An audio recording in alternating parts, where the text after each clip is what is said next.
दुनिया भर के 35 लाख से ज्यादा लोगों की जान लेने वाले कोरोना वायरस को लेकर शुरू से ही बहस छिड़ी हुई है कि ये चीन के वुहान लैब से निकला था। अब वॉल स्ट्रीट जर्नल ने अमेरिकी खुफिया एजेंसी की एक रिपोर्ट के हवाले से ऐसी जानकारी दी है जिन्हें चीन के खिलाफ अहम सबूत के तौर पर देखा जा रहा है।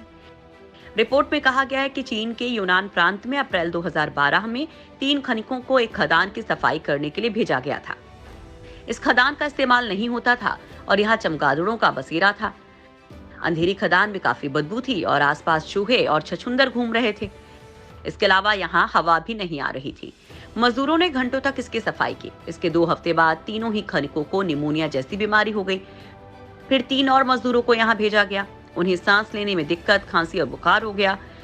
चीन के मेडिकल पेपर में इस बीमारी को अस्पष्ट बताया गया।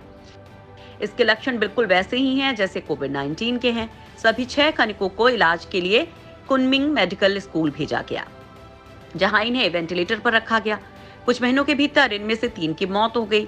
इनके ब्लड सैंपल्स को जांच के लिए वुहान इंस्टीट्यूट ऑफ वायरोलॉजी भेजा गया, जो हुबेई प्रांत में स्थित है।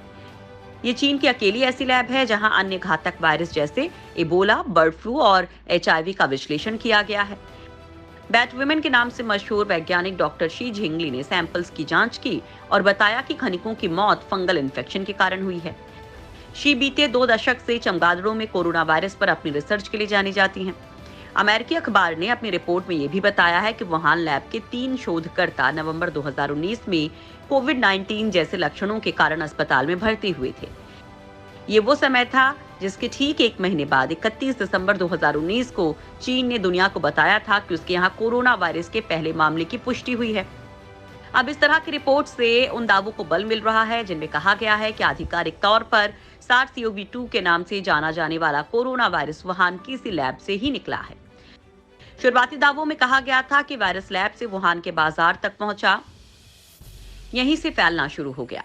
तो ऐसे में सबसे बड़ा सवाल यही उठता है कि क्या जिस वायरस से खदान में काम करने वाले लोग संक्रमित हुए थे वही कोरोना वायरस है, जो आज पूरी दुनिया में फैल गया है और अपने नए रूपों से लोगों के लिए खतरा बढ़ा रहा है। हालांकि चीन इन दावों को हमेशा से ही खारिज करता आया है। वो आरोप लगाता है कि अमेरिका राजनीति के लिए ये दावे कर रहा है। गुरुवार को ही अमेरिकी राष्ट्रपति जो बाइडेन ने खुफिया अधिकारियों से कहा था कि वो दोहरे प्रयास से SARS-CoV-2 की उत्पत्ति का पता लगाएं और 90 दिन के भीतर रिपोर्ट सौंपें।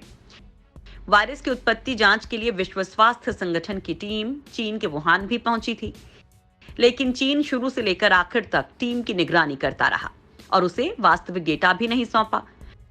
जिसके बाद जांच खत्म होने पर टीम ने लैब से वायरस के लीक होने वाले दावे को मुश्किल बताया था, लेकिन अब एक बार फिर से इसकी जांच की मांग की जा रही है।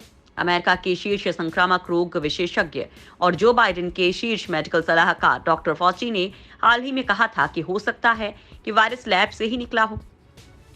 रिपोर्ट में ये जानकारी भी दी गई है कि जिस खदान में खनिक बीमार पड़े थे उसकी जांच के लिए चीनी वायरोलॉजी की कम से कम 4 टीमें गई थी। तब टीम को यहाँ 9 तरह के वायरस मिले। डॉक्टर शी ने इनमें से एक वायरस को रेड G13 नाम दिया, जो SARS-CoV-2 से 96.2% मिलता जुलता है। इसके और कोविड-19 फैलाने वाले कोरोना वायरस के बीच महज 10 से 15 म्यूटेशन का अंतर था। चीन ने वुहान लैब थियरी को लेकर हाल ही में ये भी कहा था कि अमेरिका गलत जानकारी फैला रहा है।